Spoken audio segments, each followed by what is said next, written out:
What if the thing you have been told is just a hobby?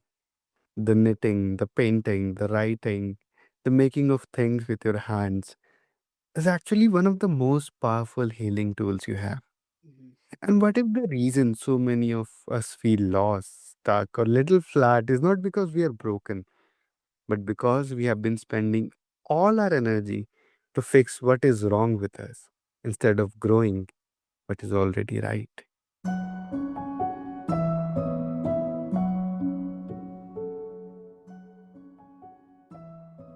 Welcome back to Healthy Mind, Healthy Life, where real conversations lead to real change. I'm your host, Yusuf, and today I'm joined by Brigitta, a certified life coach, Reiki master, author, and retreat facilitator based in Los Angeles, whose work beautifully weaves together creative expression, healing, and personal growth. She is the author of Crafting a Better Life and co author of the newly released Landing on Your North Star. Tonight, we're talking about creativity as medicine, the quiet power of leaning into your strengths and what it really means to align your life with who you actually are. Brigitta, welcome and so glad you are here. Thank you so much for having me. I appreciate it. It's always weird hearing your own bio too. When people introduce you, it's like, "Oh yeah, okay."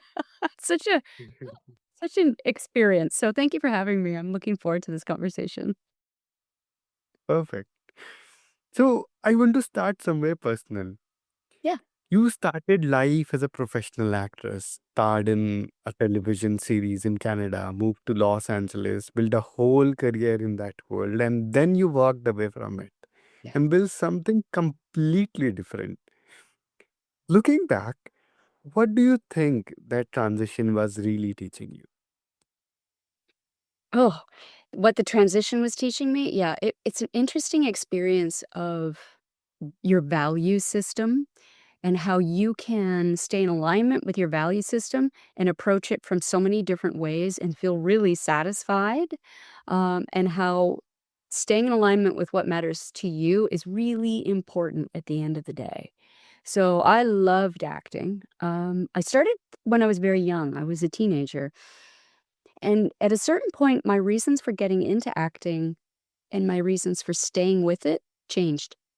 And I discovered that there were other ways for me to tick the boxes, so to speak, um, that didn't require an acting career. It was a strange moment when I realized that I love working with people. I love connecting with people. That's one of my core values is connection, which is why I loved acting. Because when you're acting, if you're when you're doing the work, when you're really acting, you're truly connecting.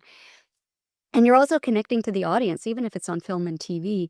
You are connecting to people because 'cause they're feeling things, hopefully, when they're watching the show. You're inviting them to experience emotions and be entertained in ways that they just can't do for themselves. That's why we watch TV. That's why we go to the movies, to go and experience these different feelings.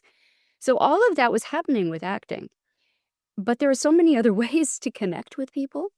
And with acting, Mm. because I love the work, I really like the actual doing of the connecting with people, even with writing a book, for example. There's a lot of work there, but what I really enjoy is the after the book is done, now I get to talk about it and be with people. I get to coach, I get to talk and do retreats. I do things with the people, so that's really my jam. And so with acting, at a certain point, it became, I wasn't getting as much connection with the people that I really was wanting, and I didn't realize that that's what the problem was. And then at a certain point, it was time for me to walk away because it was all the doors were closing, and there are times in our lives when clearly our path along that path, that journey has ended, and it's time to choose another path. And that's what was happening, and it was pretty painful. It was devastating. I thought I had lost my identity. It was a really hard time for me.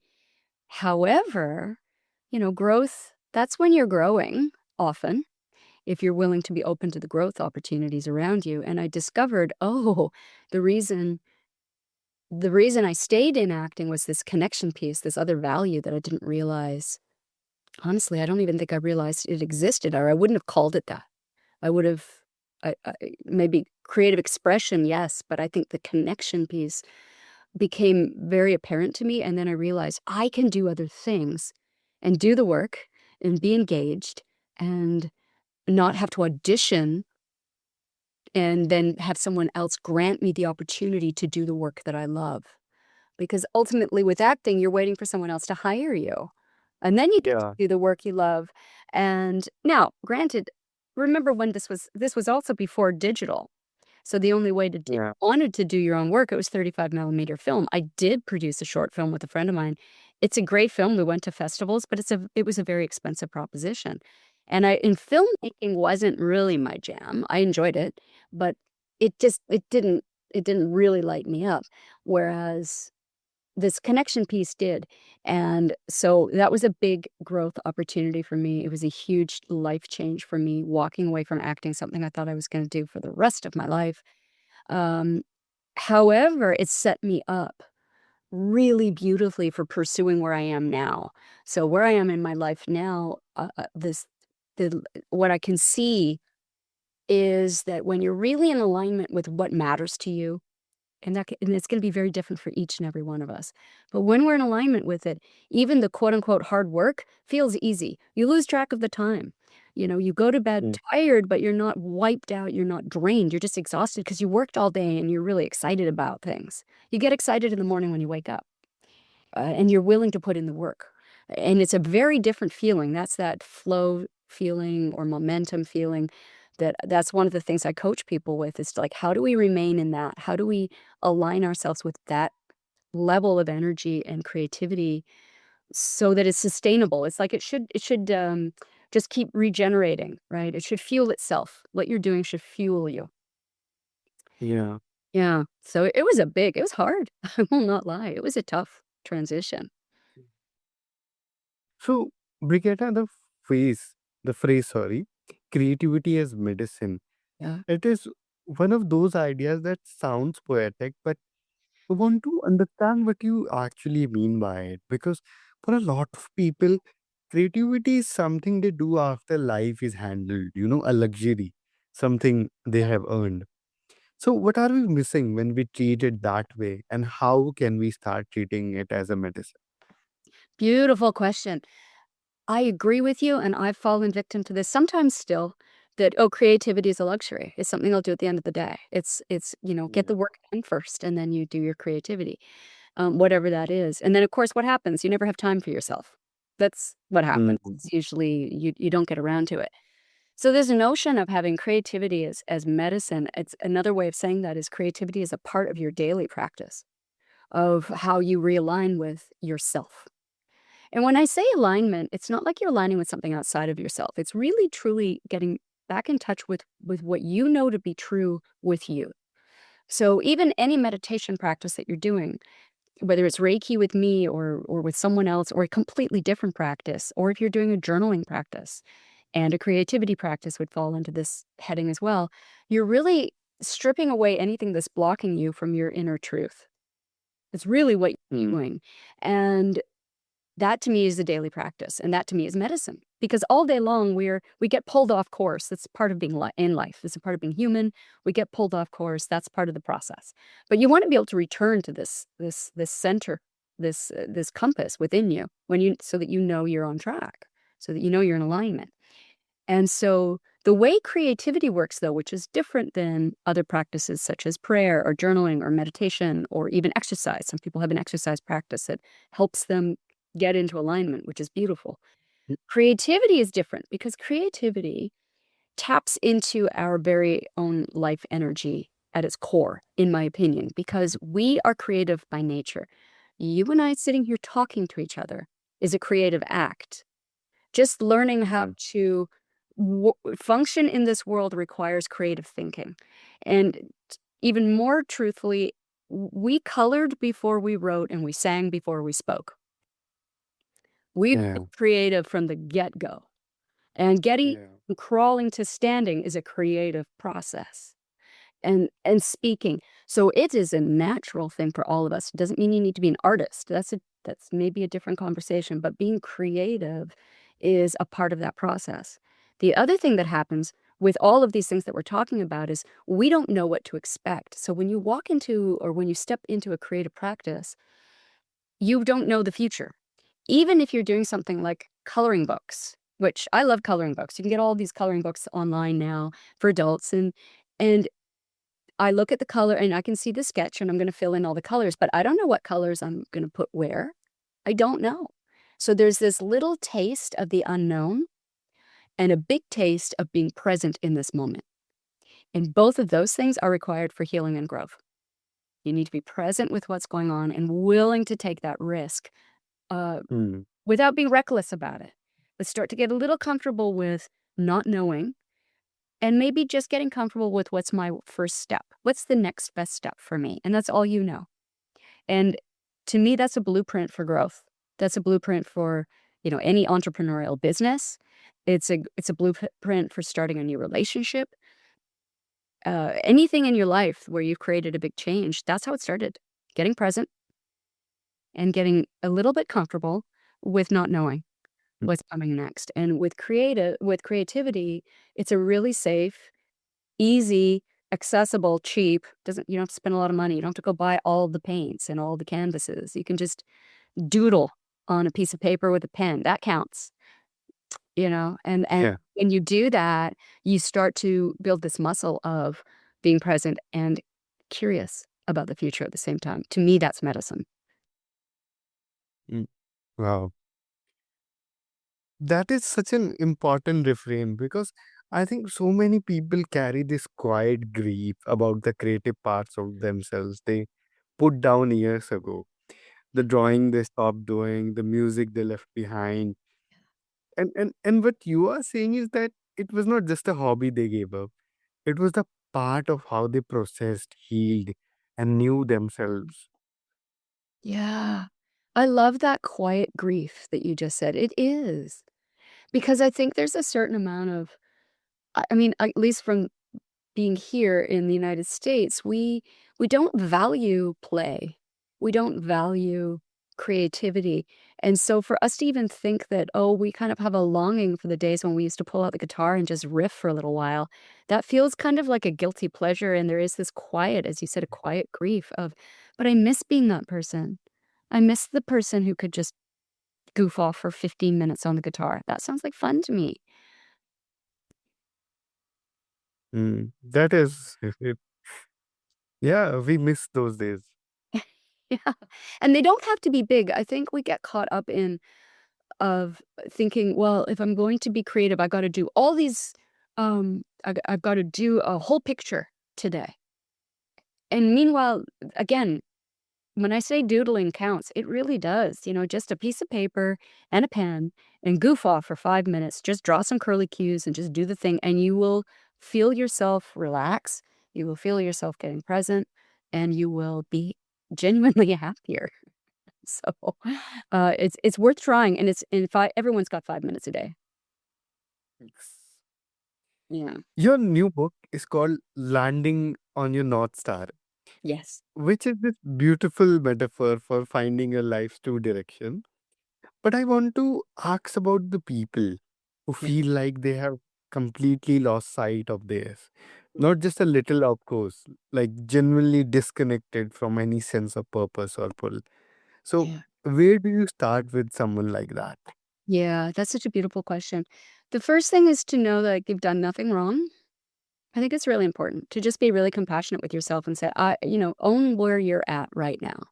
And that is you're feeling lost and you have no connection to your purpose and be compassionate with yourself. If another person came to you and said that, you'd offer them a hug.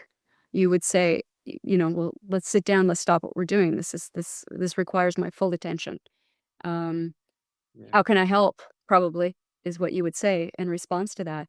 So that's number one. I think we can be really harsh with ourselves.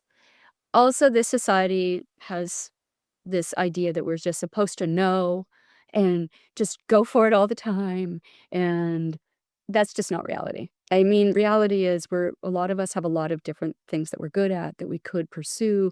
We have people, depending on how old you are, there might be responsibilities that you now have. You've made decisions in your life to get you to where you are, uh, and those decisions come with a responsibility sometimes. And so it's really important, I think, to just say, okay, here's where I am right now. And Mm. it's still possible to find that purpose. It's still possible to actually include the purpose in the life you're living now. You don't necessarily need to change everything. You don't need to leave your house or move to another country or find another relationship or another job. You can actually infuse what you're doing right now with that sense of purpose, with a little bit of work. So one of the activities in the book, which is my favorite activity, actually, and again, doesn't cost you anything.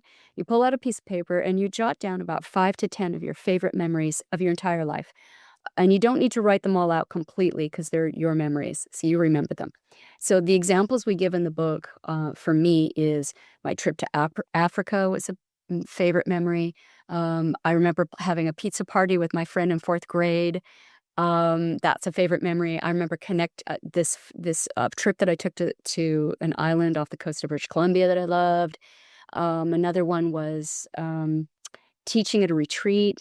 So there are a few things that I remember that I was really lit up. I was so happy. I loved these memories. And this is a really good feeling exercise too. When you do this activity, you feel great because you're remembering all these times when you were really happy. And they can be yesterday, they can be from childhood, doesn't matter. They could be classes you took, relationship, anything goes. So you write them down. And then after that, next to those, you write down the feeling that you had primarily, which is also a value, in my opinion. So for me, when I look back at all of these different things, trips and times pizza parties and things that seem unrelated, they're all related because all of them had me feeling connection, Mm. contribution, and playful, which I also put playful and creative expression in the same kind of bucket. So those 3 things were happening 100% of the time. And so when you write out these memories, you're gonna notice you will start to repeat yourself. Like, connection came up 100% of the time. And again, it's not because 'cause you're a boring person, it's because that's what you love. You see it, and then I think the person who wrote the book with me, I think for her humor, again, was another one. What else? Loyalty, I think, was something that it's gonna be very different for some people. Some people say adventure.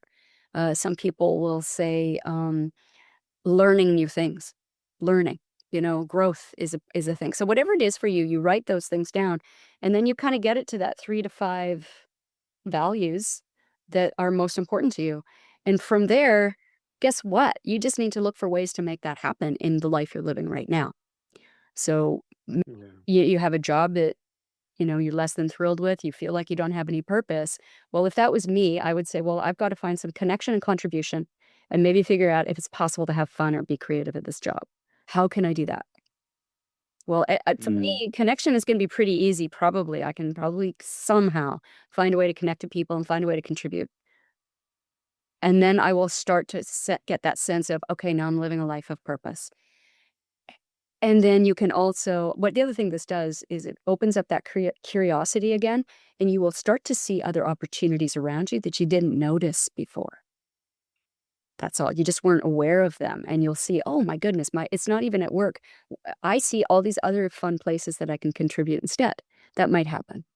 Or you might see this relationship. You might see these relationships with your kids or with your parents or your significant other, your friends. You might see that, oh, the reason you're feeling stuck in these relationships or they're not going the way you want them to is because you're not showing up in a way that makes you light up, which is ultimately you being in alignment with your North Star. Does that make sense? Mm. Did it? Yeah, it does. And that is reassuring to hear because I think one of the fears people carry is that if they don't know their purpose by a certain age, they miss the window. And what you're pointing to is that it is less about finding the one fixed answer and more about learning to keep listening. Yeah, absolutely. And there is no end point to this. I think, Mm. in my opinion, things start ending for us when we stop being curious. As long as you're curious and compassionate with yourself, like you don't, again, some of us thought, oh, I'd figure it out when I was 30 or 40 or 50, or I thought I'd know much. I thought I'd feel like more of a grown up by now. Well, we don't. Some of us are still reinventing ourselves. And guess what? That's beautiful. That's fantastic. That's a great thing. And just stay curious. I I think. I don't know. What do you think? Does that make sense? Yes. Yes. Staying curious is one of the things that you have to be because it not only serves your curiosity, I think it is one of the essence of living happily, I would say. Yeah. Brigetta, for people who want to learn from you or just want to connect with you or want to read your books, where can they do that? Yeah, so the book's available everywhere, Amazon and pretty much anywhere that you love to buy books. You can also get it on my website, Mhm. and you can find me and work with me in all sorts of different ways. My website is my name, brigittadau.com, and, I'm also on Instagram and Facebook and everywhere else, and I work with people one-on-one. I also work in groups. I work on Zoom primarily, so I'm very easy to get in touch with and easy to work with. So I do recommend that people just reach out and see what's going to work best for them, and see if there's a group maybe they want to join, or if we want to do one-on-one coaching, and go from there. Yeah, I'm easy to reach, easy to access. Mhm. Perfect. And listening, all these links are in the show. Brigetta, is there any last message that you want to leave us with? Uh, any last messages? I would just say more of I loved this conversation, by the way. Yeah, see if you can find a way to be creative each day. Just take all the pressure off and just make it something that you can win at on a daily basis, and see what would be fun to you. Just ask yourself that question. Be open again. Be curious, like you said. Curiosity is that doorway to the happiness. So just be curious and see what comes up.